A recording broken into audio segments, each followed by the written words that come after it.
Assalamualaikum warahmatullahi wabarakatuh. Baiklah, saya di sini akan menjelaskan apa sih sebenarnya arsitektur enterprise itu. Nah, di sini saya mengenalkannya terbagi menjadi 6 bagian.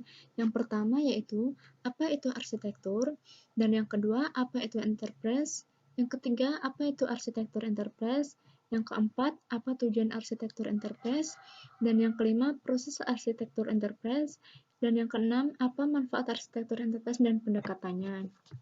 Nah, di sini ada pengertian arsitektur. Arsitektur adalah himpunan representasi deskripsi yang diperlukan untuk membuat objek.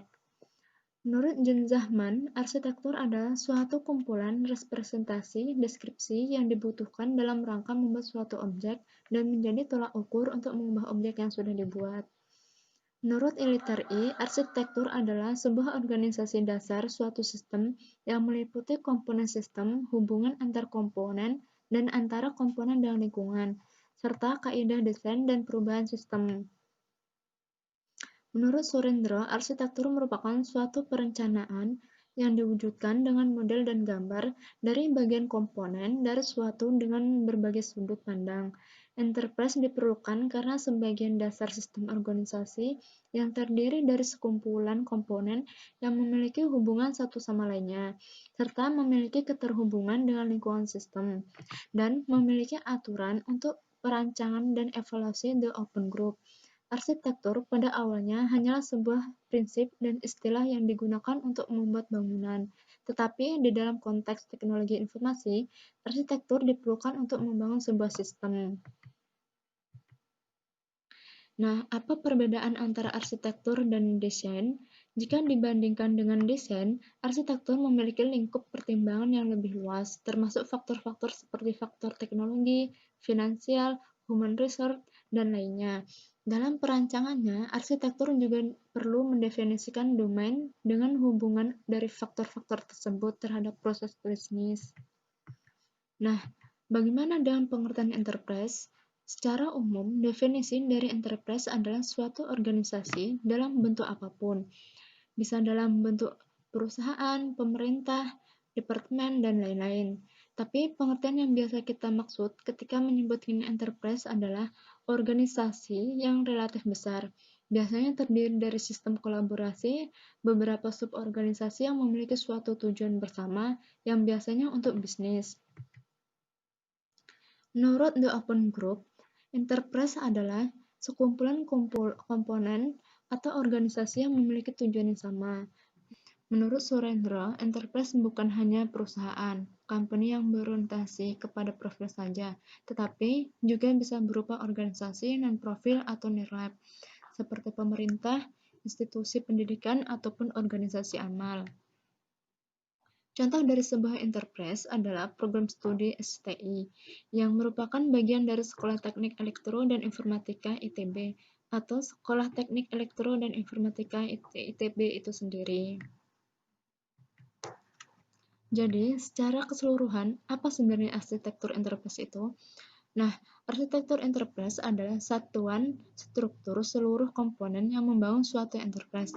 Dapat diartikan juga menjadi dokumentasi dari struktur enterprise dan bagaimana kesatuan komponen yang membangunnya bekerja. Menurut Blankhorst, pada tahun 2005 adalah seluruh prinsip, metode, dan model yang koheren yang digunakan dalam perancangan dan realisasi struktur organisasi, proses bisnis, sistem informasi, dan infrastruktur perusahaan.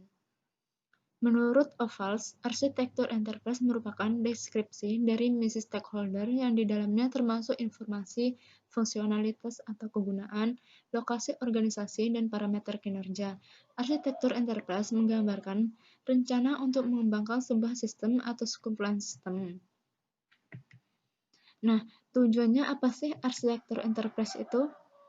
Nah, arsitektur enterprise itu menurut Rothkamp tujuannya merupakan peningkatan pengelolaan efisiensi perusahaan, sehingga AE itu memberi spesifikasi holistik tentang strategi, kegiatan utama, informasi dan teknologi, dan fungsi organisasi dan pengaruhnya terhadap proses bisnis perusahaan.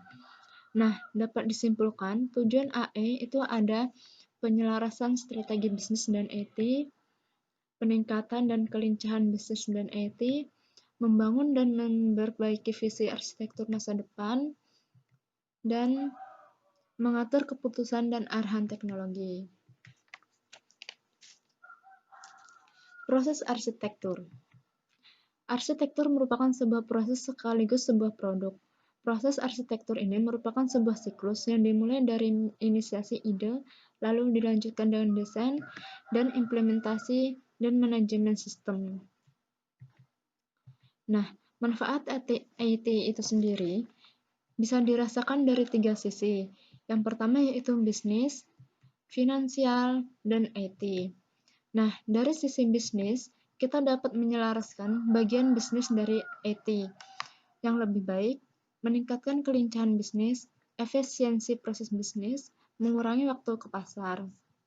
Lalu kita lihat dari sisi finansial itu, ada return of investment yang lebih baik, dan meminimalisir risiko dalam investasi untuk masa depan. Yang kedua ada penghematan biaya, dan yang ketiga ada model investasi yang dapat diprediksi. Lalu dari sisi IT-nya itu sendiri, kita dapat meningkatkan strategi standarisasi dan menyelaraskan teknologi, konsolidasi platform, penyederhanaan portofolio teknologi dan aplikasi. Lalu untuk pendekatan arsitektur enterprise tersebut, di sini terdapat banyak framework, dan di sini saya cuma mencantumkan 5 framework saja, yaitu Zaman Enterprise Framework, TOGAF, VIA, The Great Methodology, dan IBM Informasi Framework. Akan tetapi di luar sana sebenarnya masih banyak lagi framework yang belum disebutkan. Di sini saya mengambil contoh pertama adalah Zaman Framework. Nah, Zaman Framework itu sendiri didasarkan pada gagasan bahwa hal yang rumit sama dapat dideskripsikan untuk tujuan yang berbeda, dengan cara yang berbeda, dengan berbagai jenis deskripsi. Nah, tujuan utama dari framework Zaman adalah untuk memungkinkan orang yang berbeda untuk mengamati hal yang sama dari berbagai spesifikasi. Yang kedua, saya ambil contoh TOGAF. Tujuan utama TOGAF adalah untuk menciptakan setara di industri tentang cara mengembangkan arsitektur TOGAF. Bertujuan untuk mengembangkan alat dan wadah untuk informasi praktis berbasis pengalaman tentang bagaimana bertindak ketika berhubungan dengan proses arsitektur enterprise. Nah, sekian penjelasan tugas video saya dari mata kuliah Enterprise Application Integration tentang pengenalan arsitektur enterprise. Semoga bermanfaat dan sampai jumpa lagi. Assalamualaikum warahmatullahi wabarakatuh.